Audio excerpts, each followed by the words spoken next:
What is up, guys? We're back with another video, and today we're checking out this CPU cooler right here, which is the DeepCool AK400WH, and it's not only going to be awesome for a mid-range CPU, but it's also going to be one of the best looking air coolers out there. So let's go ahead and take a look.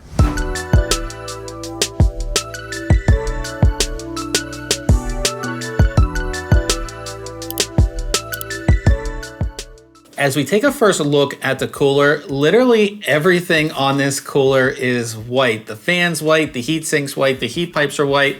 Everything on this cooler is white. So like I said, if you are doing an all white build, it is going to be the perfect air cooler for you.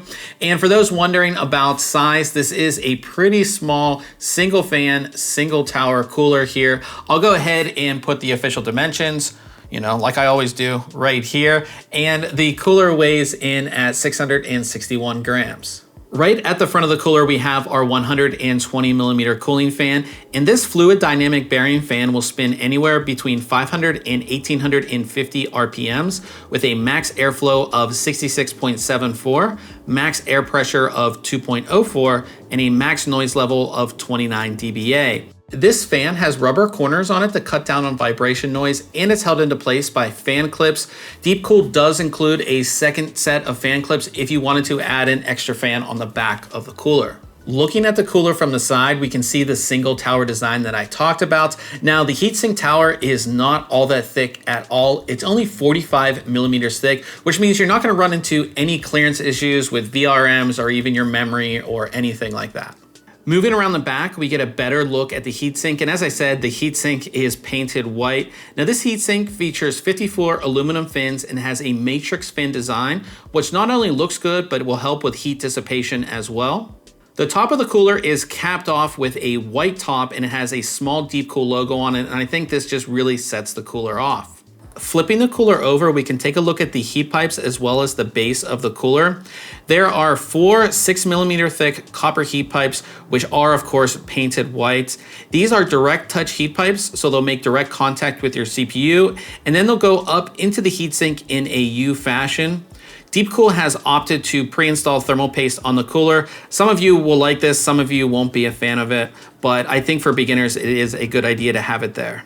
When it comes to installation, we're going to be doing our installation on an Intel Z490 system. So this installation should be pretty much the same across LGA 1700, LGA 1200, 1150, 1155, and 1151 sockets. To start off installation, go ahead and take the backplate and affix it to the backside of your motherboard, lining up the pegs with the holes in your motherboard. Our backplate was slotted for LGA 1200, but you may need to move the pegs for other sockets. Next, take the standoffs that are labeled 1150X. These standoffs are for LGA 1200, 1151, 1150, and 1155 sockets. Place them on top of the pegs that are sticking up through your motherboard. Take the large mounting plate and place it on top of the standoffs, lining up the holes with the standoffs, and then secure it in place with the included screws. Remove the included fan, then carefully place the cooler on top of your CPU, lining up the screws on each side with the pegs in the mounting plate. Secure the cooler by tightening the screws on each side, then go ahead and reinstall your fan on the front of the cooler and be sure to plug it into your motherboard. With the cooler installed, you can see that we have 100% RAM clearance and the cooler does not take up much space at all. When it comes to testing, we run 1 idle test as well as 2 load tests using the AIDA64 system stability test. We test not only temperatures, but also sound levels. So here is a rundown of all of the hardware in our test system.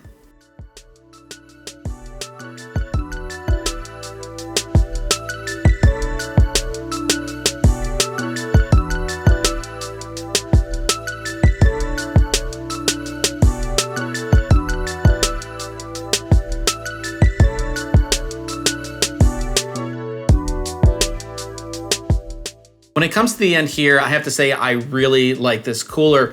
With DeepCool's latest products, they have this new sort of design language, which I really like. It's super sleek and sophisticated, and the white versions of all of these new products look absolutely amazing. So if you are going to be doing something like an all-white build and you want to do air cooling, these are going to be the coolers to get because they just look absolutely awesome in your system.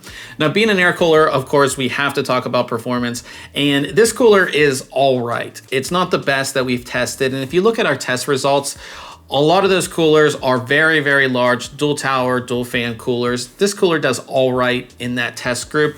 And this is a cooler that I wouldn't expect you to throw on a Core i9 or a Ryzen 9 processor. But, you know, Ryzen 5, Ryzen 7, Core i5, Core i7, this cooler will definitely handle it.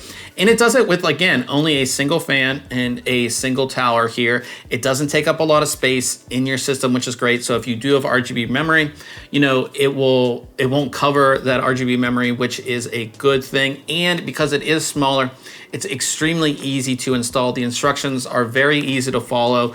You can install this with the motherboard mounted inside your case, which is really good as well. And this cooler is not all that expensive. So again, all of those other coolers that beat this cooler out, they're much more expensive. This cooler is $39.99, and a lot of those other coolers are $70, $80, $90. Some of them are even over $100.